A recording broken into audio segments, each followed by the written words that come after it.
গ্রামের মানুষজনের সাথে ইফতার করার জন্য জাহাজমারা বাজারে আসি। সেখানে ইফতার শেষ করে আমি যখন মানুষজনের সাথে কথা বলছিলাম, তখন হাজার হাজার মানুষ দেখে তারা এসে লাঠিসোঁটা নিয়ে অতর্কিত হামলা করে। সে হামলার পরে আমাদের অগণিত মানুষ আহত হয়, আমি নিজে আহত হই এবং শহীদ রিটনের ভাই পর্যন্ত আহত হয়। পাশাপাশি এই জায়গায় তারা আমাদের এখান থেকে আমার গাড়ি ভাঙচুর করে এবং 5-7টা কি 7টা আমাদের মোটর বাইক নিয়ে চলে যায়। এখনো তারা বাজারের দুই পাশে তারা এখনো মহড়া দিচ্ছে অস্ত্র নিয়ে। তারা আমি বলেছি যে আমি এখানে এসেছি, এখানে আমি বসে থাকবো, মেরে ফেলুক। আমরা এসব ভয় পাই না। শেখ হাসিনার বিরুদ্ধে আমরা লড়াই করছি, হাতিয়াকে সন্ত্রাস মুক্ত করার জন্য আমাদের লড়াই চলবে।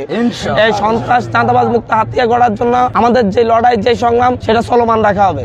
সুতরাং মানুষ যে ভালোবাসা দেখাচ্ছে, হাতিয়ার যে ভালো মানুষগুলো আমাদের কাছে আসতেছে, আমরা বলবো আপনারা সবাই আসেন, আমরা একসাথে বসি, একসাথে প্রতিবাদ করি। আর না হয় আমরা আবার জিম্মি হয়ে যাব।